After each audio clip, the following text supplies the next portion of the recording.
Hello বন্ধুরা, welcome to my Saraswati kitchen. আশা করি তোমরা ভালো আছো, আমিও ভালো আছি। দেখতে পাচ্ছ রান্না বসিয়ে দিয়েছি, একদিকে ভাত হচ্ছে আর এদিকে কড়াই বসিয়ে দিয়েছি। আজকে আমি বানাবো কাতলা মাছের ঝোল, পাতলা ঝিঙে আলু দিয়ে কাতলা মাছের পাতলা ঝোল করবো। গরম পড়ে গেছে, তার জন্য এখানে কড়াই বসিয়ে নিয়েছি।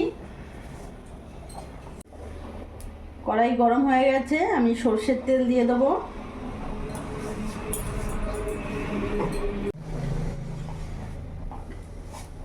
তেল গরম হোক, ততক্ষণে মাছে আমি লবণ হলুদ মাখিয়ে নেব।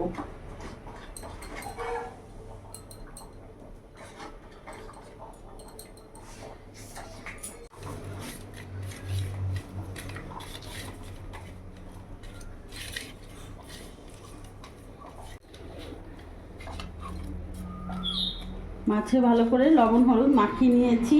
এদিকে তেলও গরম হয়ে গেছে, মাছগুলো ছেড়ে দেবো।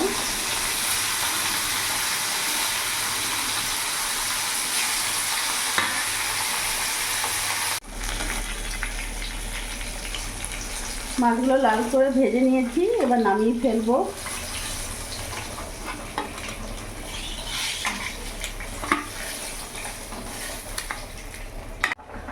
ওই তেলের মধ্যে ঝিঙেটা আর আলুটা ভেজে নেব।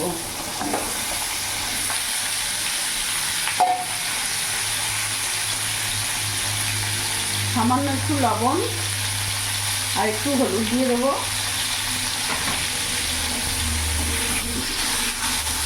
ঝিঙে আর আলুটাকে একটু নাড়াচাড়া করে আমি একটু ভাজা ভাজা করে নেব। ঝিঙে আর আলুটা আমি ভাজা ভাজা করে নিয়েছি, এবার নামিয়ে ফেলবো।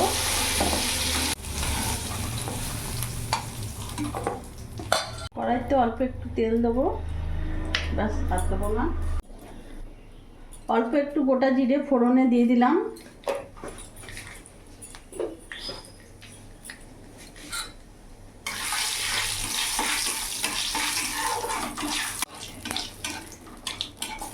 জিরেটা ভাজা হয়ে গেছে, এখানে আমি একটা পেঁয়াজ দিয়ে দিলাম।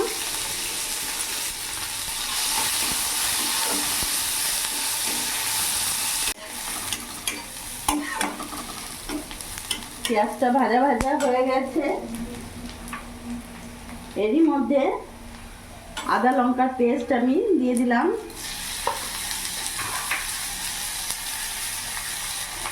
এক চামচ লবণ দিয়ে দিলাম, হলুদ গুঁড়ো দিয়ে দিলাম, জিরে গুঁড়ো দিয়ে দিলাম,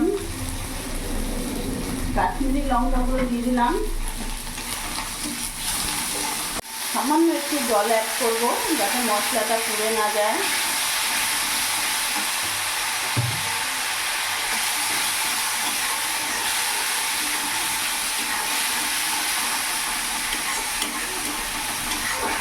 মশলাটা একটু ভাজা ভাজা করে নেব।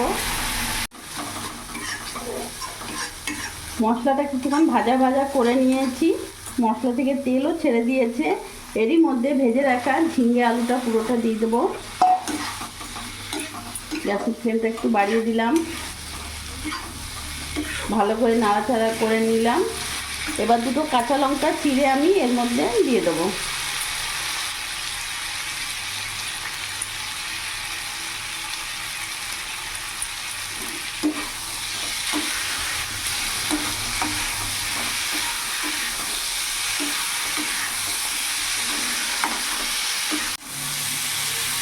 ভালো করে আমি কষিয়ে নিয়েছি মশলার সাথে।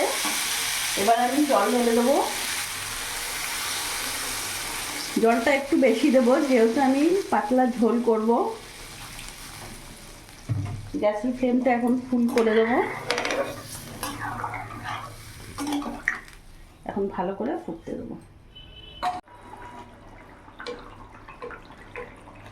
আলু ঝিঙে একেবারে সেদ্ধ হয়ে গেছে, এবার ভেজে রাখা মাছগুলো দিয়ে দেবো।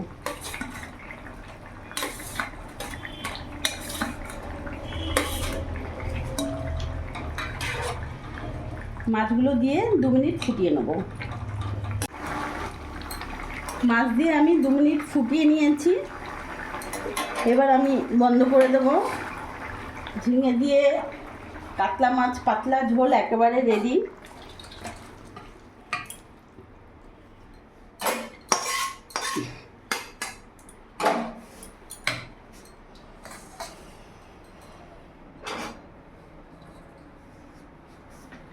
তো বন্ধুরা, তোমরা দেখলে এই গরমে ঝিঙে দিয়ে কাতলা পাতলা ঝোল আমি বানিয়ে ফেললাম লাঞ্চের জন্য।